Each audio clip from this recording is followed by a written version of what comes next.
If you are in America, you should have access to health care, because if one of us gets sick, we can all get sick. That is important that we take care of each other. Yes, yes? Yes! All right. So when I say health care, you say, is a right. Health care. Is a right. Health care. Is a right. All right. And we also know that right now, the government is in a shutdown. It's in a shutdown because there are people who are in power who decided that everyday Americans do not matter, that people who live in America do not matter.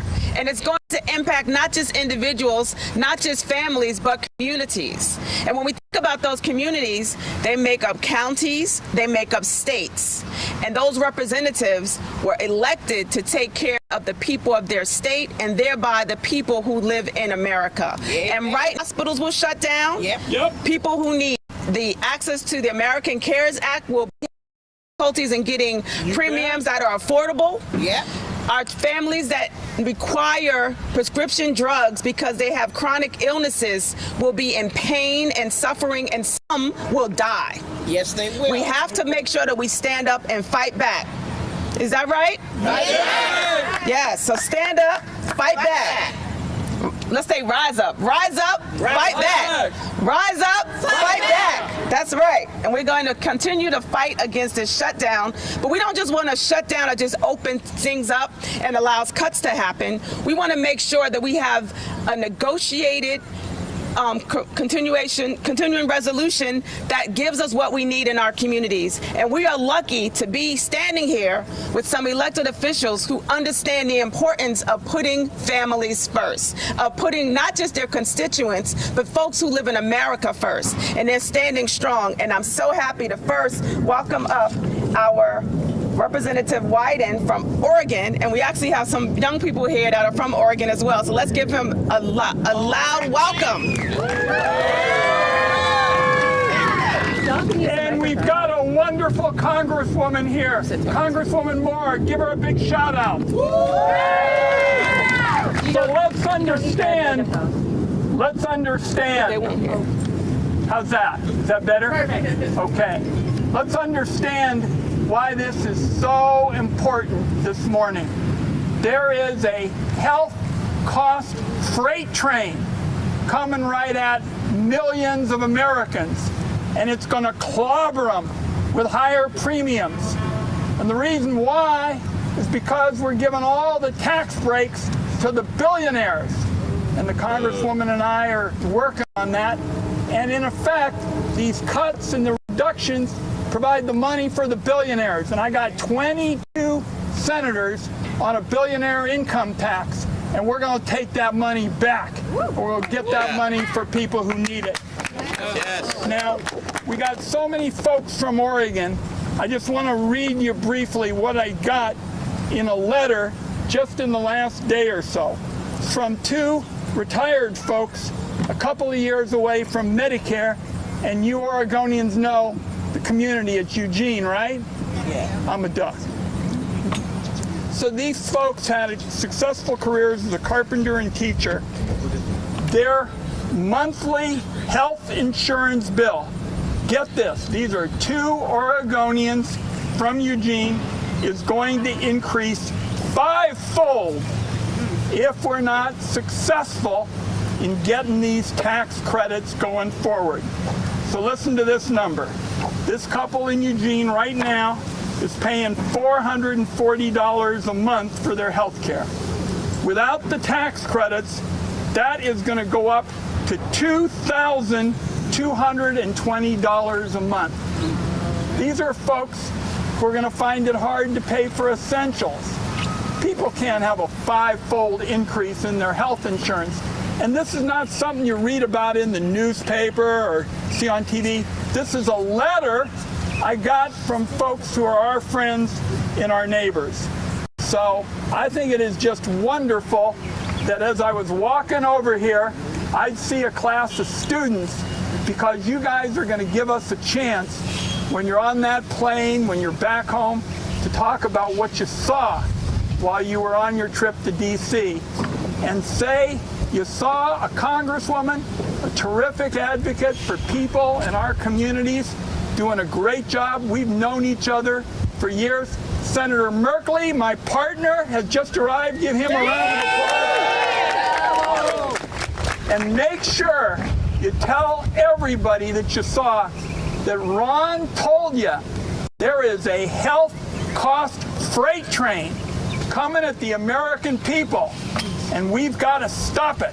We got to stop it cold. And let me now hand the mic over to the Congresswoman. She'll hand the mic over to Oregon, to Senator Merkley. And Jeff, we saw these students as we were walking over. Timing couldn't have been better. You got 100% of your United States senators in the House. There's only two. We're both up. Let's hear from the Congresswoman first, and then we'll hear from Senator Merkley. Thanks, everybody. Well, today is a brand new day, y'all. It's a brand new day to fight for the health of America, for the health care that Americans deserve. My name is Gwen Moore, and I want to thank Senator Wyden for passing me the mic. I am a representative from Wisconsin's 4th Congressional District. That's the city of Milwaukee and so many of the surrounding suburban areas, and bounded by the great Lake Michigan.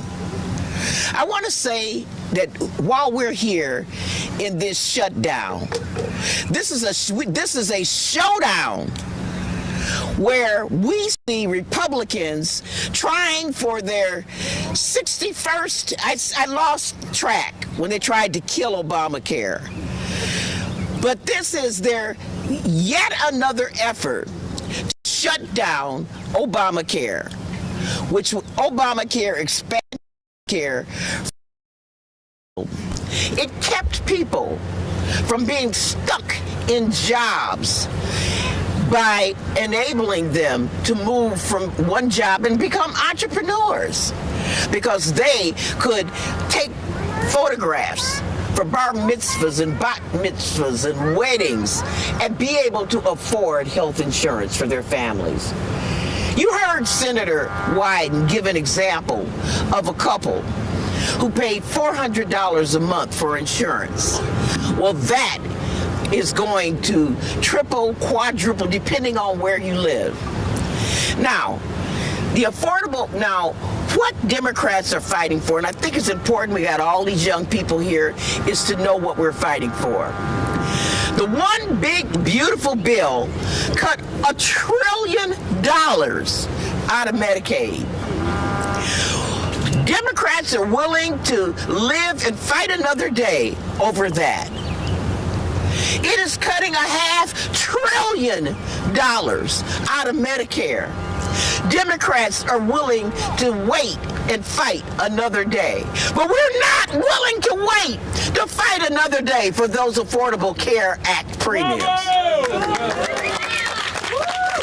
Republicans are saying, look, we need you senators, you Democrats, to cave and vote for the one big, beautiful bounty for billionaires that transferred wealth from the poorest to the poor, from Medicaid, where 46% of the people receiving Medicaid are people in nursing homes. We're going to take that money away. We're going to take away $500 billion in Medicare. But we need you just to trust us and give us that vote, and then we'll deal with the Affordable Care Act. Bull! Those premiums are going out as we speak. As we speak, people are generating the letters to go out all across America, not just to people who are on Obamacare, not just to people who are on the ACA, but people who think they got good jobs working in the private sector. Those premiums are going to go out, and just like the senator said, depending on where you live, those premiums can go up 200-300%. Let's come up with an example of where it won't go up that high, maybe only 75%. You look at somebody like Marjorie Taylor Greene. Marjorie Taylor Greene, a Republican representative from Georgia, who is standing with Democrats saying let's fund those affordable care premiums because she has 2 daughters who are on the ACA, and they will see their premiums go up. So this does not just have an impact on people who live in blue states. You got Marjorie Taylor Greene. I have a granddaughter who left her good government job to go out on her own as an entrepreneur, and her premiums could go up by 75%. Say, for example, somebody's paying $250 a month for a premium with the a silver plan with the Affordable Care Act. Say there's somebody who decided that instead of working for JCPenney as a photographer, they're going to go out on their own. And they're going to take pictures of bat mitzvahs and bar mitzvahs and weddings, and take pictures for wedding receptions, and they're making a good living. But they can't afford. But they were able to leave JCPenney and go out on their own because of the ACA. Say they're paying $250 a month for their premium. Do you think this photographer can afford for his or her premium to go up by 75% and add another $187 to the $250? Look at the risk to that person and to that family. And let me just tell you, that's on top of the fact that by transferring wealth from the poorest of the poor, they have to pay that extra premium, do without health care, while the rent is still too damn high, and grocery prices are through the roof.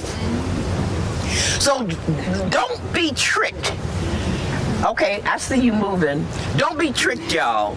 We're not trying to support illegal immigrants who are in this country. We're trying to support your grandma who's in the nursing home. We're trying to support your hospitals that are going to close. And we're trying to support just a plain old average American who wants something very simple. They want health care. Bravo! And so, ladies and gentlemen, it is my distinct pleasure to introduce Senator Merkley, who is here with us today, joining with Senator Wyden, and we got the same message. Well done, Gwen. Which one do I press? I think this one. Let's try that one. Does that work? Yeah. All right. A little louder, Jeff. A little louder. I think you just got to boom it up. Just got to talk closer. We have any Oregonians here? Yeah! All right, because in Oregon we care about healthcare like folks do across the entire country. Isn't, well, healthcare a fundamental human right? Yeah! Isn't it a foundation for families to thrive? Yeah! Then why the hell are Republicans intent on devastating it? We don't know, right? Well, they say they love tax cuts. And they did tax cuts, so many tax cuts for billionaires that their big, ugly betrayal of a bill will drive up debt by $30 trillion over the next 30 years. That's how much going to billionaires. But did they preserve tax credits for ordinary families, or did they slash them? They slashed them. Oh my goodness. So what are we hearing? We're hearing about Casey, who's in Oregon, 32 years old, earns $35,000 a year, and the Oregon Health Authority says his policy will go up by $1,600. Wow, that is a whopper for somebody who's not earning very much money. Or a family of 4 that's earning $64,000, according to Keep Americans Covered in Oregon. Their policy will go up by $2,600, a 300% increase. What happens when this type of massive inflation, I mean, we're not talking 3% inflation or 5% inflation, 300% inflation in healthcare costs? on top of groceries, on top of, well, basically everything that people are buying under the president's tariff sales tax across America. So there is this fundamental philosophy that inhabits the Trump administration, which is billionaires win and families lose. Do we like that philosophy? No. How about a better philosophy? How about families thrive and billionaires pay their fair share? Yeah. You know, these cases I'm citing, they are just a couple individuals in a sea, in a mass of folks who are going to be affected. In Oregon, 110,000 families depend upon the exchange tax credits for a fair price on health insurance. 110,000. And in addition, the average increase for those families is projected to be 68%, not 3%, not 5%, 6. Anybody loves 68% inflation? No. I mean, is this a luxury that families don't need? Unsustainable. They need it, right? Yeah. Right, healthcare is fundamental to the success of families. And the cost is about $1,300 projected average per person. Oh my goodness, family of four, limited means, $5,000 increase on average. It is brutal. It is brutal. While the billionaires are getting $30 trillion in additional support that's going to be run up in debt on the rest of us over the next 30 years. How about we go back to the families thrive, billionaires pay their fair share philosophy here in the United States of America? Listen, I just want to close, and I'm going to be handing this over to Tasha Gunn of Action of North Carolina. We need advocates inside the building, and we need advocates outside the building. So together, the inside and the outside, working together to put our country back on track. Are you ready to be part of the outside-inside force? Yes. All right. Thank you so much. And Tasha, you're on. Yes, we can. Yes, we can. Yes, we can. Yes, we can. Yes, we can. Yes, we can. Yes, we can. Hello, my name is Tasha Gunn, and I don't stand here as a politician. I stand here as a mother. I stand here as a mom with 2 children with disabilities. I also stand here as a woman living and surviving heart failure. After surviving heart failure, I want to let you all know that without health care, I could have died. If health care is cut, I could die. So we're looking at death by the trillions if Medicaid is cut. So each day that I prayed that my heart would beat another day, then that was a day that I faced knowing that without having health care, I might not be here. So 22 million American people with stories just like mine are at risk of losing their health care and coverage. That's not just a number. That's 22 million beating hearts. That's 22 million families. That's 22 million or more people who need our health care. Every week I sit across a desk and I listen to those who are having problems, those who are scared, those who are afraid of their parents being left in a nursing home unattended or having to take care of them, and they don't know how because they're not well equipped. As a therapist, those are the kind of things that I'm listening to. I'm also listening to parents who are choosing not to eat so that they're afraid that they're going to have to not eat because they have to feed their family, to make a choice between food or going hungry or groceries or insulin instead of what it is that they need. So not because they're irresponsible, because that's what a lot of people say. Oh, they're irresponsible. They just want to sit at home. They don't want to do anything. I'm standing here saying that is not true. We often need a hand being held to us to help. and those hands are being snatched away. So we've lobbied, we've protested, and now we're standing here and we want answers. We want them to not meet us with silence.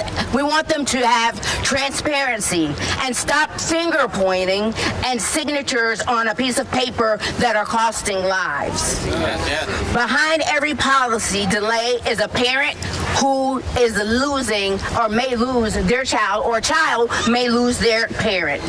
A family wondering if tomorrow they'll have coverage. This is not a political thing for me. It's a very personal thing. And still those in power sit behind paperwork and press and sign signatures. So I want to be heard clear today. We are not to be silent anymore. We are mothers. We are fathers. We're standing out here in the rain, willing to say we need help. And that help is you do not cut our health care. We need help. We need help. We need help. Thank you.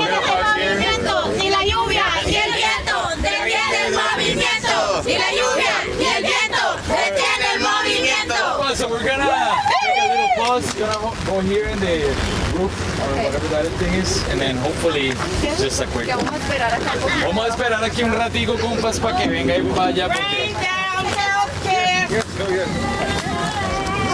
We will be paused and we'll be right back.